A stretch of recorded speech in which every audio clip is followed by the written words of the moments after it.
कैसे हैं आप सभी? मैं आशा करती हूँ आप सभी लोग स्वस्थ एवं प्रसन्न होंगे। आज हम हमारा पाठ वचन यानी नंबर को पढ़ेंगे और समझेंगे। तो आइए इस पाठ को प्रारंभ करते हैं। यह है हमारा पाठ 7 वचन।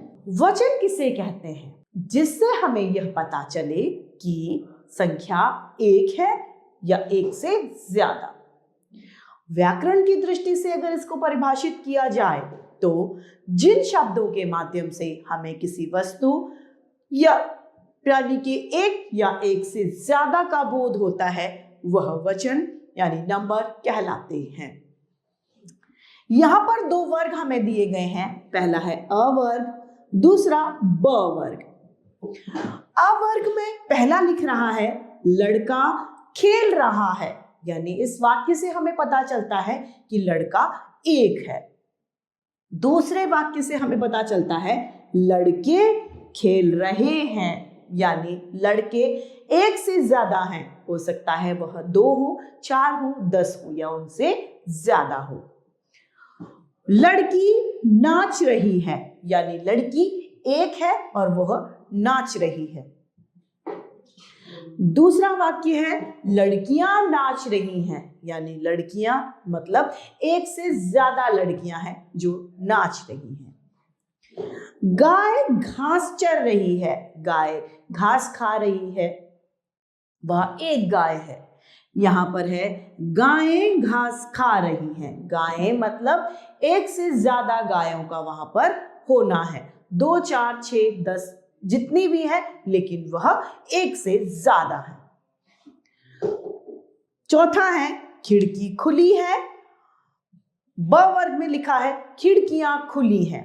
खिड़की खुली है मतलब एक खिड़की है, हमें एक खिड़की का पता चल रहा है, और खिड़कियां खुली है में एक से ज्यादा खिड़की हैं। हो सकता है वो खिड़की 4 हो, 5 हो, 2 हो या 10 हो, लेकिन एक से ज्यादा है। अतः इन सभी शब्दों से लड़का, लड़की, गाय और खिड़की, इससे हमें पता चल रहा है कि ये सभी एक है। और वर्ग ब में लड़के, लड़कियां, गायें और खिड़कियां एक से ज्यादा हैं, यानी यह हमें एक से ज्यादा का पता चला रहे हैं। शब्द के जिस रूप से संज्ञा या सर्वनाम शब्दों का एक या एक से ज्यादा होने का हमें बोध होता है वह वचन कहलाते हैं।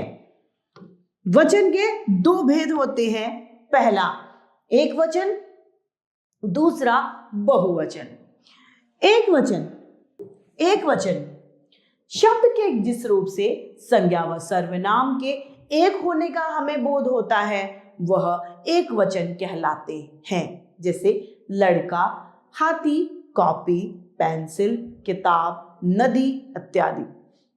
बहुवचन शब्द के जिस रूप से संज्ञा व सर्वनाम शब्दों के एक से अधिक होने का हमें पता चलता है वह बहुवचन कहलाते हैं। बच्चे, कॉपियां, पेंसिलों, माताएं, लड़के आदि इसके उदाहरण हैं। वह एक से ज्यादा ही होगा बहुवचन में, वो कितना भी अधिक हो सकता है लेकिन एक से ज्यादा होगा। वचन परिवर्तन पुल्लिंग शब्द के अंतिम में जब आ यानी आखिरी में आ आता है तो उसको ए कर देते हैं तो एक वचन का बहुवचन हो जाता है। जैसे माता तो माताएं, तो एक वचन का बहुवचन हो गया। गमला, गमले, लड़का, लड़के, बच्चा, बच्चे, कपड़ा, कपड़े, संतरा, संतरे, कमरा, कमरे इसके उदाहरण हैं।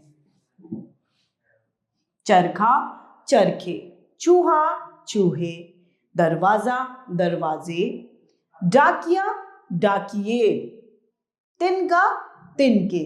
अब है स्त्रीलिंग शब्द के आखिर में यानी अंत में ई या ई में या जोड़ दिया जा देते हैं या बड़ी ई में इया जोड़ देते हैं, तो इससे एक वचन से बहुवचन में परिवर्तन हो जाता है।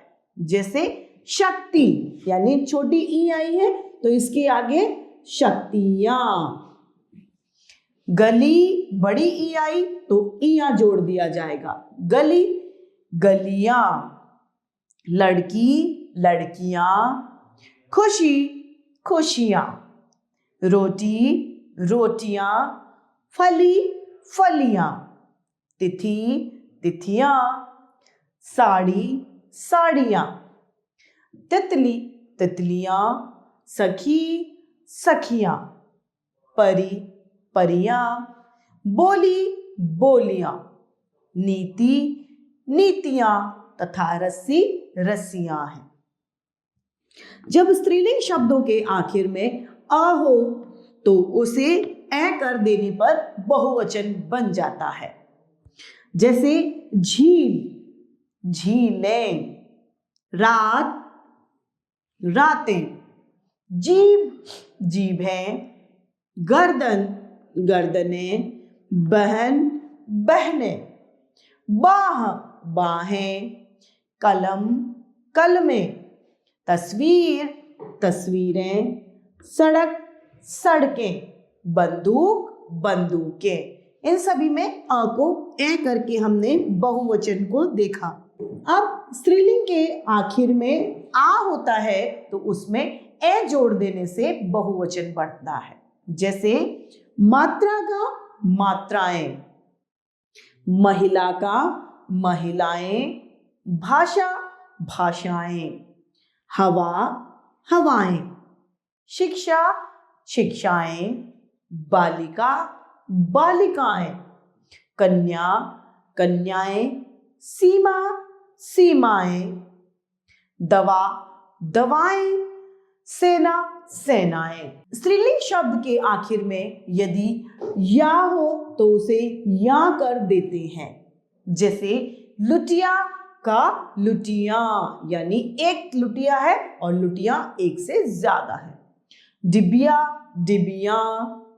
गुड़िया, गुड़ियां। खटिया, खटियां। चुटिया, चुटियां। चूहिया, चूहियां। एक से ज्यादा है। स्त्रीलिंग शब्दों के आखिर में ऊ में ए जोड़ देते हैं तथा ऊ की जगह उए कर देते हैं। लू का लुएं। वस्तु, वस्तुएं। जू, जुएं। धेनु, धेनुएं। ऋतु, ऋतुएं। गऊ, गौएं।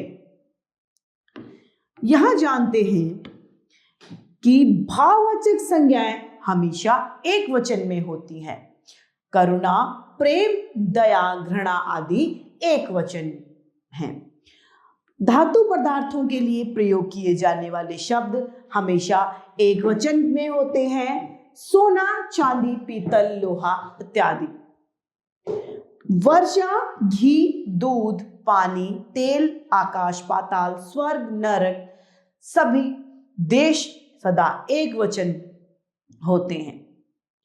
आदरसूचक शब्दों का प्रयोग हमेशा बहुवचन में किया जाता है। जैसे कि पिताजी आएंगे, पिताजी एक ही है फिर भी हम उनके लिए आएंगे शब्द का प्रयोग करते हैं जो बहुवचन है।